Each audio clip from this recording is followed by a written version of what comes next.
প্রতিদিন ভোর হলেই কুসুমের কাজ শুরু হয়ে যায়। সকালে কাজগুলো তাড়াতাড়ি শেষ করতে হবে। মা আর বৌদি উঠে পড়ার আগেই রান্নাঘরটা গুছিয়ে ফেলি। এই ছোট কুসুম, এটা কি রান্না করেছিস তুই? মুখে দেওয়া যায় নাকি?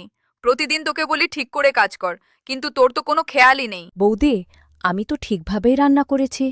প্রতিদিন যেমন করি আজও তেমনই করেছি। হয়তো একটু এদিক ওদিক হয়ে গেছে। এদিক ওদিক কেন হবে?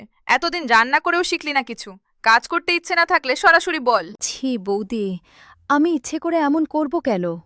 এই বাড়ির সবার জন্যই তো রান্না করি। সারাদিন মাঠে কাজ করে শরীরটা একেবারে ভেঙে যায়। তবুও কি করব বলো? এই পান্তা ভাতটাই এখন আমার ভরসা।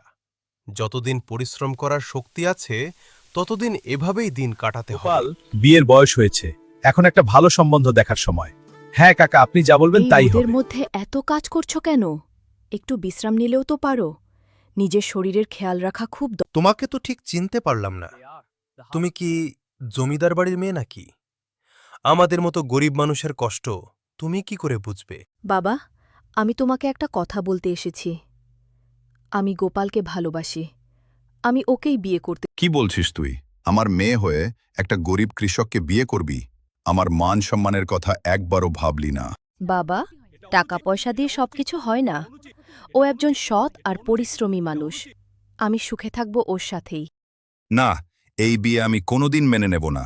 তুই ওই ছেলেকে ভুলে যা। আমি সিদ্ধান্ত নিয়ে ফেলেছি বাবা। বিয়ে যদি করি তাহলে গোপালকেই করব। এই বাড়িতে সব কিছু ছিল, কিন্তু আমার নিজেদের মতো করে বাঁচার স্বাধীনতা ছিল না। আজ আমি সবকিছু ছেড়ে যাচ্ছি, শুধু নিজের ভালোবাসার জন্য। জানি না সামনে কি আছে, কিন্তু আমি ভয় পাই না, কারণ আমি আমার মনের কথা শুনে এগিয়ে যাচ্ছি। আপনি আপনি এখানে এই সময়ে? কিছু হয়েছে নাকি? আমি চলে এসেছি সবকিছু ছেড়ে তোমার কাছে। আমি তোমার সাথেই থাকতে চাই। কি বলছেন আপনি? আমি গরিব মানুষ। আপনার সাথে থাকতে চাই। আমার এই ভাঙা ঘরে আপনি কিভাবে থাকবেন? আমি বড় না ছোট সেটা গুরুত্বপূর্ণ নয়। যেখানে ভালোবাসা থাকে সেখানেই আমার জায়গা। এই আগুনের উনুনে রান্না করলেও মনে হচ্ছে যেন নিজের স্বপ্নগুলো গড়ে তুলছি। গোপাল সারাদিন কষ্ট করে অন্তত তাকে দুবেলা গরম ভাত খাওয়াতে পারলেই আমার মনটা ভরে যায়। এই ছোট্ট সংসারটাই লজ্জা করে না তোর? আর তুই এই চাষা, তোর এত সাহস কিভাবে হলো আমাদের বাড়ির মেয়েকে এখানে এনে রাখা? ঘরটা ছোট হতে পারে, কিন্তু এখানে ভালোবাসা আছে। আমি নিজের ইচ্ছা এখানে এসেছি, কেউ আমাকে জোর করে আনেনি। কিন্তু আমাদের এভাবে অপমান করবেন না।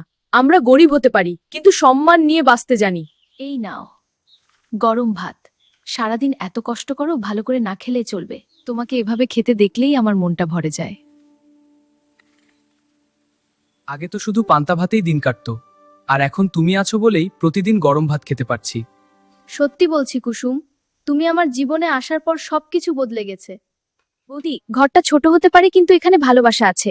আমি নিজের ইচ্ছা এখানে এসেছি, কেউ আমাকে জোর করে আনেনি। বাবা, তুমি এসেছো? এসো, ভিতরে এসো, বসো না। ঘরটা ছোট মতো, তোমাকে আমার কোনো কমতি থাকবে না। তুই এখানে এইভাবে থাকিস কুসুম? এই ভাঙা ঘরে তোর কষ্ট হয় না নাকি? জমিদার বাবু, কিছু মনে করবেন না। ঘরটা খুব সাধারণ, কিন্তু আপনাকে সম্মান দিয়ে রাখার চেষ্টা করব। কষ্ট নয় বাবা, এখানেই আমি আমার সুখ খুঁজে দেখে পেয়েছি। নেব কুসুম, এত ভালো সাজার নাচক কতদিন চলে? সবাইকে নিজের দিকে টানতে চায় না, একটু শিখিয়ে দিতে হবে, তাহলে বুঝবে আমার সাথে লাগার ফল কি। আমার পা, আমি আর সহ্য করতে পারছি না। আমি এখনই পানি নিয়ে আসছি।